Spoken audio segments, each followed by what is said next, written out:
Good morning, everybody. This is Raela with KittyBit. And sashimi. Alright, so we are here. You'll have to pardon our scratchy voices this morning. We got up early as soon as we found out that these patches were being made live. This is the March 12th patch that we made the previous video for. It is being released early, which is a good choice by BioWare and EA in my opinion, because now you PlayStation 4 users have the weekend to play Anthem, so that's one of the big fixes in this one. So let's get to reading off what these are. So you want to start us off with these high-level fixes? Alrighty, so first of all, we got respawn restrictions have been removed. Respawn timers are now based on the activity the player is in, so crit path, agent missions, and non-endgame missions now have a respawn timer of 10 seconds. Strongholds, legendary contracts, other endgame missions now have a respawn timer of 30 seconds, and in free play they're not changed. And in the loot category, we got commons and uncommons. The greens and whites will no longer drop if you are level 30. So on this, I actually thought this was interesting. I thought they were doing this for level 30 content, so anything you actually had to be level 30, like anything Grandmaster, you would actually have to be in that content for this to take effect. But apparently, it says here, if you're level 30... So even if you're helping your friends catch up or something, you won't get a bunch of garbage loot. Yeah, that's great, honestly. Yeah. Alrighty. Improved stability for all platforms, so it's playable on PS4, I believe that means. They did say in the stream that they were focusing on the PS4. They had a strike team focusing on the PS4 updates, or the PS4 crashes specifically, but this is related to all platforms as well. Oh, and that's including connection issues, so maybe they've improved their servers as well. Audio improvements, not gonna lose your audio, hopefully, anymore while you're playing. That's always good. So for general fixes improvements, there's a lot of these, so I'm just pretty much going to be belting them out for you. Fixed a number of issues that were blocking players from accessing the Forge. Maybe that NPC that loves to come and stand in my way. Yeah. All missions should now properly end when all conditions have been met. That's really great. Yeah, that's been an issue. The inbox properly displays information on PC. The inbox is found in the news feed. Fixed an issue that would cause players to be unable to interact with NPCs in Fort Tarsus. That's always good. The Vault, I've actually had that one. There were a couple times where I had chat bubbles and they would not pay attention to me whatsoever. The Vault is no longer accessible from the Forge. This change was made to improve performance. So when they added this on the first update they did after release, they added this so you could get into the Vault, and it was a nice try, but it was actually making, I couldn't salvage anything when I would do this, so I'm fine with this. Fix an issue that would cause the game to hang when entering menus while on expedition. This is good. Titans will no longer respawn on missions after they're defeated. Example of players defeat 2 out of 3 Titans and wipe on the 3rd. The first 2 will not reappear. So this is related to the loot cave exploit for Anthem that people were doing with the mission called Convergence. With later on, I won't spoil it for anyone who hasn't done it, but the mission Convergence had 3 Titans at the end. People would go in, kill 2, die, come back, and 2 would respawn. So they just keep farming those first 2 for drops. Server shutdown should no longer, or messages should appear less often. That's good. The ability to quick play into a stronghold has been added back to the game. That's really good for EXP grinding. Mouse button 4 is no longer bound to the back button for PC players. I think a lot of people are probably going to be a little miffed about that one. So yeah, if they got used to that. I mean, maybe it's not a good place for it, but still, if you've been playing it for a while. Crashes that occurred while selecting certain conversation options when interacting with NPC have been fixed. Players should no longer get stuck at the end of the Tomb of General Tarsus mission. That is really good because that is the most annoying mission in the game. You don't want to get stuck anytime in it. Let's see here. Players should now run into less issues during quick play missions. Additional improvements to quick play will be coming in the future updates. That's always good. Players should no longer get stuck behind fog walls on missions or in strongholds as often, that's keywords there. Players should now receive credit for the There Be Giants challenge when they are downed when the event is active. So if you die while the Titan is about to die or while the event's going, you'll get rewards even if you're downed. Which is definitely good. Let's see. Improve the audio when defeating creatures to provide better feedback. Hey, I'm always for improved audio. Changed wording for server shutdown messaging to better indicate that is just the player's server shutting down, not the entire game server. So, okay. Oh. So that some of those may have actually been real, and it's just for your particular instance or I think what something. that is so if players were idling or AFK in a free play server for too long, they would have to shut it down so they could free up server space and processing. So, but it would tell you that it's going to shut down in one, so it would kind of just blanket spam the message to everybody. Players may now launch an expedition from anywhere within the launch bay in Fort Tarsus. That's great. Let's see.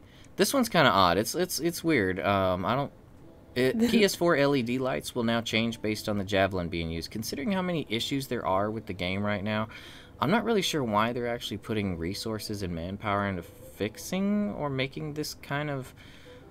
I'm not really sure why they would bother with that to begin with, but okay. It's an odd feature to work on to begin with. I think they should probably throw those resources into something else, something more productive, but, you know, whatever.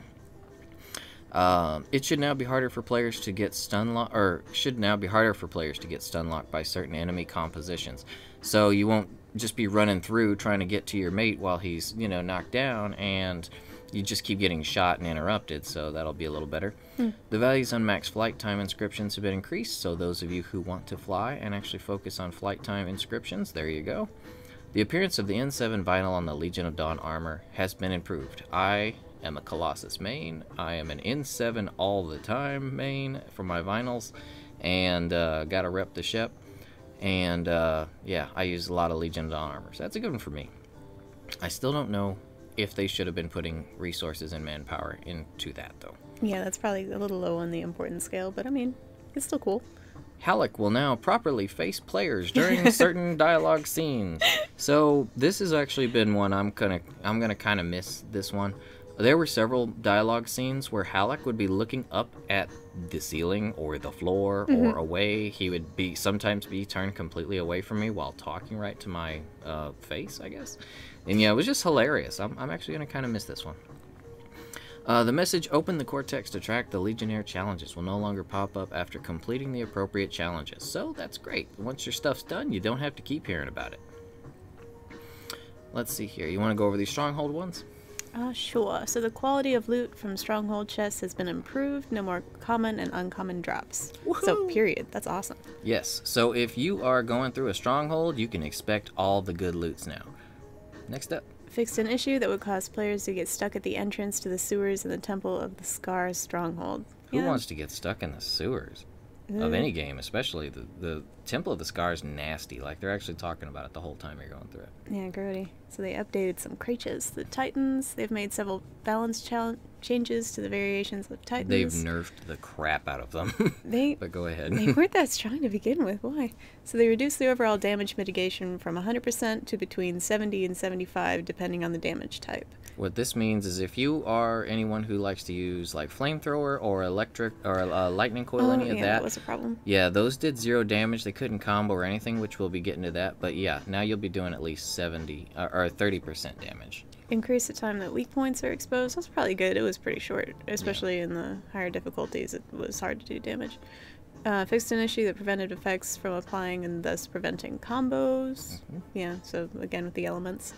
Increase the damage the Titan takes from weak point hits. Lesser Titan's weak points have been changed to always be active. Improve the collision on the ring and seeking projectile attacks. This should make them easier to dodge. Which, yeah, it seemed like they were impossible to dodge sometimes. Decrease the radius of seeking projectile attack. That's also awesome. Decrease the damage done by the self-destruct ability. Frozen Scar Enforcers and Scrappers can no longer move or attack while frozen. This was actually funny. I saw this several times. I would have a Scar or other enemy. They would be frozen and their guns would still be firing. It'd be sometimes they would be firing in the direction opposite of where they were even aiming. Like, they would be firing behind them while frozen in place. It was ridiculous. I never actually noticed that, but that is kind of hilarious. Let's see, where was that? So that's actually a bit of a buff to ice. That's putting frozen status where it should be, but it still is an indirect buff to freezing. Yeah. The monitor's health has been greatly reduced in the Heart of Rage. Thank God. God. Force. Is it? So this is changes to force. Oh, I see. Okay. They need a colon. Yeah, so it's weird how they labeled it there. So force is actually the amount of force applied to an enemy when you hit them with anything. So the amount of force, they each have a threshold that you have to hit to make them recoil or to stagger. So players will be less likely to be repeatedly staggered by heavy attacks. So this is actually force related to us. We're not going to be getting knocked around too much like before. And adjusted the force applied to some creatures' attacks down, which will lower the frequency of players being staggered. So you won't get stun locked by a lot of them. Alrighty. Alright, so the damage and item scaling changes. They adjusted the damage scaling of secondary damage sources. These now scale with average item power. This will allow these damage sources to better scale in the Grandmaster difficulties. This will increase the scaling of the following: melee, combo, ultimate, status, item procs, damage. So this is actually a big one. This is more for the Interceptors than anything, I believe. So what this is doing is they're actually upgrading all. They're improving the scaling of all secondary, which means any kind of secondary, like usually in the game, mostly ultimate damage. So these are going to be mostly your inscriptions, your melee damage, combo damage, ultimate damage, and status effects are going to be improved. So rather than people just running in and doing the most efficient thing to beat strongholds and such on higher difficulties, which would be just primarily use your gun, wait to your ult, and fire it, you'll actually have melee, combo, ultimate. All that's going to be more viable, and it's going to be more balanced. Well, they hope it's going to be more balanced with everything else. So you should be able to use a more varied play style. The item power scaling has changed to better reflect the actual power of the item based on its rarity. This is applied to all items retroactively. Players will see the power of their items go up. So what this is, they actually did mention this in the stream. In the stream they mentioned that for Masterworks, the general power for your weapons and items is going to go from 45 to 61, and the power of legendaries is supposed to go from 47 to somewhere around 65. So we'll see right after the update goes. So look forward to your armory getting much better. Alright, so for gameplay bug fixes, the ultimate ability bar will no longer appear full at the start of the mission when it actually isn't full. I could swear they fixed that, but it didn't fix. They were going to fix it before. And weapon recoil will now stop once an exo is looking straight up. Fixed a number of animation issues that could occur when the Colossus was using its shield. Fixed a number of animation issues where the color, or that could occur when the Colossus was using its shield. There were a few issues, yeah. Usually his arm would go into the body, so that's something that they fixed. Or it would be facing the shield in a completely wrong direction. It should no longer be possible for the Interceptor to become frozen while starting up their ultimate. That is actually really good. I actually saw this happen to a few of my fellow Interceptors. They would be going to start their ultimate, and they get frozen right in the animation, and it would waste their time. Interceptor aura damage will now deal the correct type of damage based on the active aura, so that's a really good buff to the Interceptor as well. Players can no longer equip abilities from one Javelin to another. This one's kind of vague. I think this might actually be abilities like... like your secondary stuff? Yeah, I think so. Yeah, I think they had issues with that before, or it was maybe just abilities applied to weapons that were not for your class. Yeah, so you could actually have abilities that were meant for another Javelin type. The Colossus can now use gear faster after being attacked by a heavy hit from monsters. So these are actually going to go into the big Colossus buffs, the Colossal buffs, or Colossus buffs.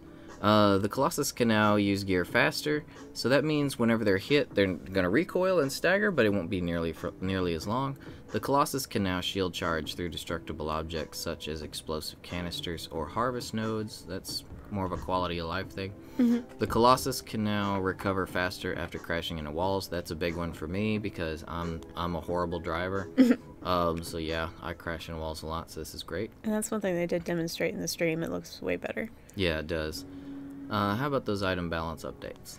They increased the base health of the wind wall and bulwark point to provide better scaling and higher difficulties. The duration of these has been reduced to 20 seconds, down from 60 seconds. So basically that means your wind wall and bulwark points are going to have a lot more HP, but they only last for 20 seconds now. So Yeah, quality, that's kind of too bad. not quantity. Yeah. Burst mortars damage has been increased from 300 to 300 from 145. That's huge. That's more than 100%.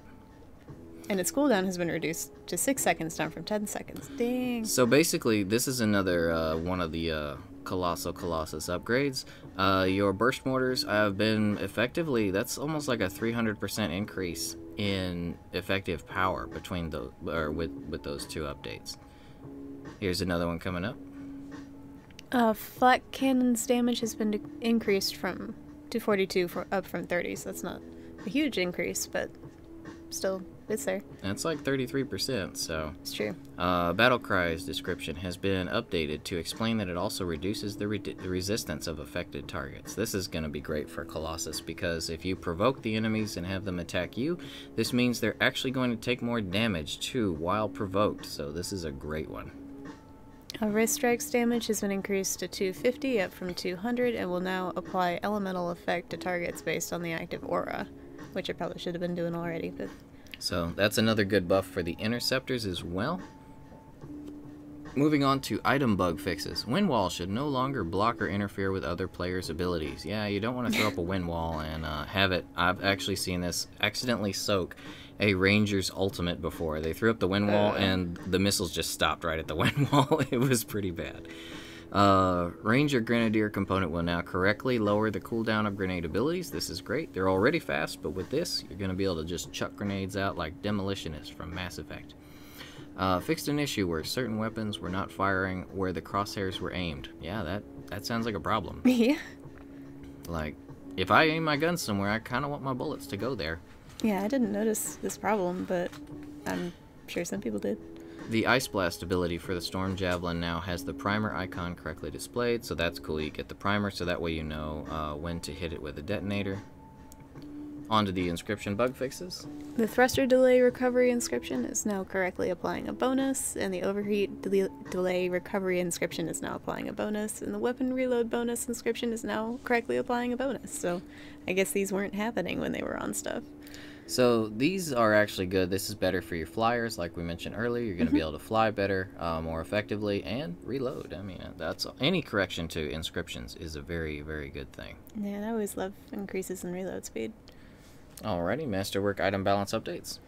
Increase the base damage of the following Masterwork weapons. Relner's Blaze, these are like really specific. Rolling Carnage, Cycle of Pain, The Last Stand, Glorious Result, Insult and Injury, Sentinel Vengeance, Nosta's Bomb, I hope I'm pronouncing that right, Vass's Surprise, Soothing Touch, Renewed Courage, Artinia's Gambit. So if you guys are users of any of these weapons, you can look forward to more damage. And Masterwork item bug fixes. Relner's Blaze, I'm sorry, to Brage, will no longer roll with incorrect inscriptions. Ablative Shielding now provides the proper boost in shield and armor. This is another big boost for us, Colossus. And Badge of Devastation will now generate more ultimate charge when triggered. That's another buff to the Colossus. Seems like they're doing pretty good. It should no longer be possible to stack the effect from Gunslinger's Mark more than once. So that'll actually be a bit of a debuff for Gunslinger's Mark, but alrighty, there you have it, guys. If you are basically, the gist of it is going to be, if you're on PS4, welcome to the game. It's good to have you guys. We look forward to all of you actually enjoying the game. And as far as everything else, if you are Colossus, welcome to True Power. And if you are level 30, welcome to Great Loot, hopefully. Hopefully it's all good. So guys, hope this helped you out. If you've been on hiatus waiting for this update to happen, kind of like I have, I've been waiting for this, so I haven't really been out there too much, but lots of stuff, big key fixes here. Looking forward to messing around with all of it, hopefully crashing less, losing our sound less, having, just less issues overall, more loot. That's what people want, and that's what the game really needs right now. So guys, thank you for watching. If you are new to the channel, Likes and subscribes are appreciated, but not necessary unless you feel. What we do ask for around here, though, is that if it's within your means, consider adopting or rescuing an animal. ASPCA.org, petfinder.com. If you can't bring one home due to allergies, living conditions, what have you, then there's other options for showing your love to those guys out there. What are some of those? You can still go volunteer and spend time with the guys, or you can donate old blankets, clothes, money. They can use all that stuff. Yep, so if you guys got love to give, there's plenty of animals out there who could use that love. And speaking of love, we love you guys. And remember, buy your fun, not your fam. Adopt, don't shop. And guys, we'll see you next time. Bye-bye. Bye-bye.